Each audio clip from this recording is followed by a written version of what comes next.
Can't turn the ball over 3 times. 5 words. No raised voice. No dramatic pause for effect. Just a head coach, standing at a podium, saying the quiet part out loud in front of every camera in the room. And if you know anything about how NFL coaches actually talk, you know that when a man like Todd Monken chooses that exact sentence, in that exact tone, right after his team just handed a football game away, he's not describing what happened. He's laying down a rule for what happens next. This is the story of a 5-word warning that might end up mattering more to this entire Cleveland Browns season than the final score of the game that prompted it. If you're new here, welcome, and go ahead and hit subscribe, because we're about to break down exactly why this specific sentence carries so much more weight than a normal post-game quote. Let's get the full quote on the table first, because context changes everything about how seriously you should take this. Standing in front of reporters after his team's preseason opener, Monken didn't sugarcoat what he just watched. "There's a lot to clean up, coaching and play," he said. "Frustrating at certain levels and can't turn the ball over 3 times. There were some things operationally that I know we can clean up. I thought at moments we threw the ball well." Read that slowly, because there's a lot packed into those few sentences. He's not just venting frustration. He's assigning blame in multiple directions at once, to the coaching staff, to the players, to the operation as a whole, and then he lands on the one number that actually decides football games more reliably than almost any other statistic in the sport. 3 turnovers. That's the ceiling. That's the sentence he chose to say out loud, on the record, days before his coaching staff has to finalize one of the biggest decisions of the entire season. Now, here's why that specific number, 3, is worth taking seriously rather than treating as just a throwaway post-game comment. Turnover margin is, statistically, one of the single strongest predictors of who wins and loses NFL football games, full stop. Teams that win the turnover battle win the majority of their games, almost regardless of how they perform in every other statistical category. A team can outgain its opponent, control time of possession, and still lose comfortably if it hands the ball over enough times in the wrong moments.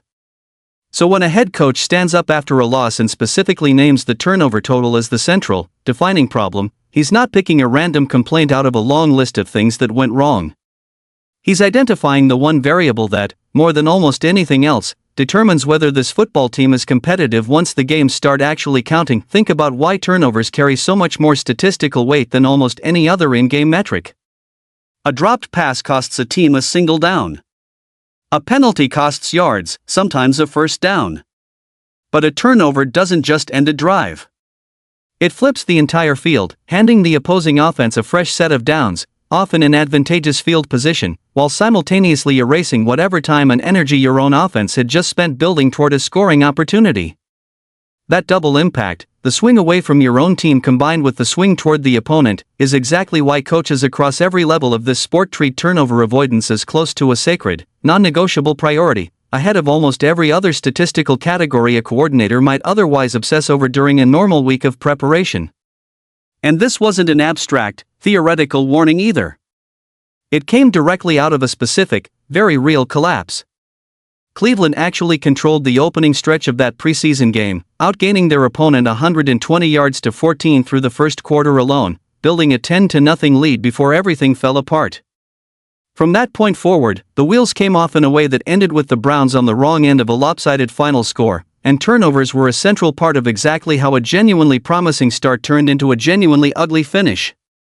That's the specific chain of events sitting underneath Monken's warning.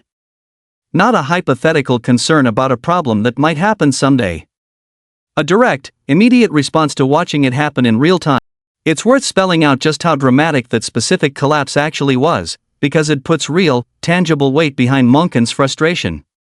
A 10-point lead, built through real offensive and defensive execution over the opening stretch of the game, doesn't erode on its own. It requires specific, identifiable mistakes to hand that advantage back, and turnovers sit right at the center of exactly that kind of momentum swing. Watching a team completely reverse a genuinely dominant start into a genuinely lopsided finish is precisely the kind of outcome that pushes a head coach toward drawing the specific, hard line Monken drew in that press conference. It wasn't abstract disappointment about the final score. It was a direct, causal read on exactly which specific mistakes turned a winnable, well-controlled football game into a blowout loss. So who exactly does this warning apply to, and why does it matter so much heading into what comes next? This is where the story gets genuinely important, because Monken's 5-word rule doesn't exist in a vacuum. It exists directly inside the middle of an ongoing, unresolved quarterback competition, one where every single practice rep, every single throw, and yes, every single turnover, is being weighed as evidence in a decision that's going to shape this franchise for years. Both quarterbacks who played in that preseason opener contributed to the turnover total that prompted this warning in the first place. This isn't a rule being handed down in the abstract. It's a standard being set for exactly the 2 players whose performance under that standard is going to help determine who wins the starting job. Think about what that actually means heading into the second half of this preseason evaluation. Monken didn't say we need to reduce our turnovers by some vague margin over the course of the season. He drew a specific, hard line, 3, and called it unacceptable in the exact same breath he used to describe the operation as a whole needing serious cleanup. That's a coach setting a measurable, trackable standard in public, which means every single preseason game left on the schedule is now going to get evaluated, at least in part, against that exact number. Not just who throws for the most yards, or who looks the most comfortable running the offense, but who protects the football well enough to actually meet the bar their own head coach just set in front of the entire media. And there's a deeper layer to this too, one that goes beyond just this specific preseason stretch.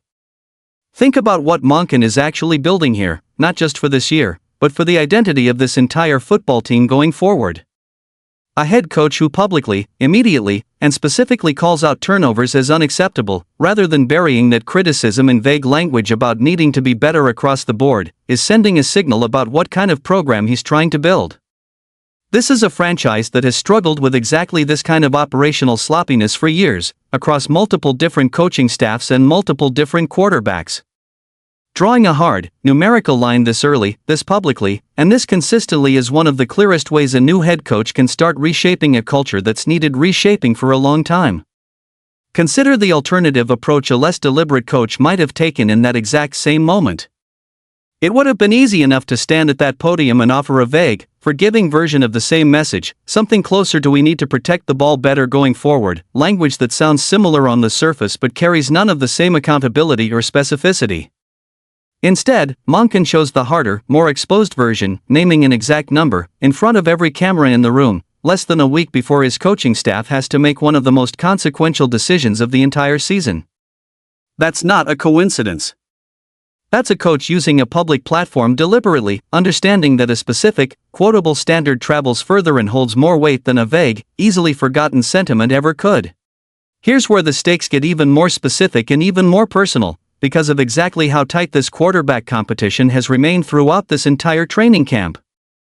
One of the 2 quarterbacks who played in that game gets his own standalone opportunity against a completely different opponent very soon, a full start against a legitimate, undiluted starting defense, in exactly the kind of setting where this turnover standard is going to be tested all over again, under real pressure, with real stakes attached. If that same pattern shows up again, multiple turnovers, costly mistakes at the exact moments a drive needs to be sustained rather than ended, Monken's 5-word warning stops being a postgame quote and starts becoming a documented, repeated pattern that any coaching staff would have serious trouble ignoring when it comes time to actually name a starter. And it's worth remembering just how much is genuinely still undecided heading into that next test. Cleveland's own coaching staff has repeatedly signaled, through everything from their unofficial depth chart to their week-by-week rep distribution during practice, that this competition remains genuinely open, not a formality being played out before an inevitable announcement. That means the next opportunity isn't just another preseason snap for either quarterback fighting for this job. It's a live, real, closely watched test of exactly the standard Monken just laid out in public, with a coaching staff that's explicitly said it plans to be near a final decision once the next game wraps up. Few moments in this entire evaluation process are going to carry as much direct, measurable weight as whichever quarterback takes the field next, specifically against the exact benchmark their own head coach just named out loud. And if the opposite happens, if that same quarterback walks into that next opportunity and plays a clean, disciplined, turnover-free half of football, that becomes just as significant in the other direction. It becomes direct, immediate proof that the specific warning Monken issued got heard, got processed, and got corrected, exactly the kind of responsiveness a coaching staff wants to see from a player they're trying to evaluate for a long-term leadership role. Either outcome turns this 5-word quote into one of the most important storylines heading into that next game, far more important than the raw completion percentage or yardage total most fans are going to be watching for on the surface. It's worth understanding, too, why coaches specifically choose to draw these kinds of hard, public lines rather than simply addressing problems privately behind closed doors. There's a real strategic logic to saying something like this in front of cameras rather than only in a closed-door meeting room. A private conversation stays private. A public standard, delivered to reporters and broadcast across every outlet covering this team, becomes something the entire locker room, the entire fan base, and every single player in that quarterback room has to reckon with simultaneously. It raises the stakes. It removes any ambiguity about what the standard actually is. And it puts real, public accountability behind a number that everyone watching this team can now track for themselves, game by game, without needing any inside information from the building. That's not an accident. That's a specific, deliberate choice about how to communicate a message that Monken clearly wanted to travel well beyond that single post-game press conference. There's also something worth noting about the specific way Monken structured that entire statement, because it wasn't purely negative. Sandwiched right between the criticism about turnovers and the acknowledgement of operational issues that need cleaning up, he specifically said, "I thought at moments we threw the ball well." That's a coach being careful to separate two very different things, the physical act of throwing accurate, well-placed passes, which he's willing to praise even inside a broader critique, and the mental, situational discipline required to avoid careless, costly mistakes with the football, which he's treating as a completely separate, much less forgivable category of error. That distinction matters enormously for how any quarterback in that room should be reading this warning. It's not simply "I need better arm talent." It's "I need the same talent you're already showing, combined with a level of situational discipline that wasn't there in this specific game." So as this Browns quarterback competition heads toward its next major test, keep this specific 5-word standard in your back pocket, because it's going to be one of the clearest, most objective ways to measure what actually happens next.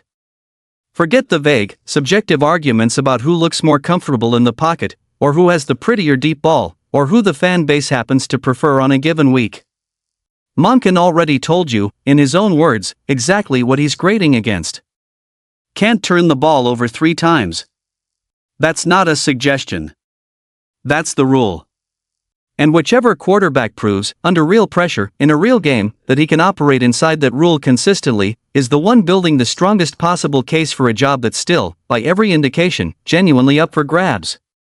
And there's a broader lesson worth taking from all of this, one that extends well beyond just this single quote or this single quarterback competition. The most useful thing a coach can do, for his players and for anyone trying to genuinely understand where a team actually stands, is replace vague, feel-good language with a specific, measurable standard.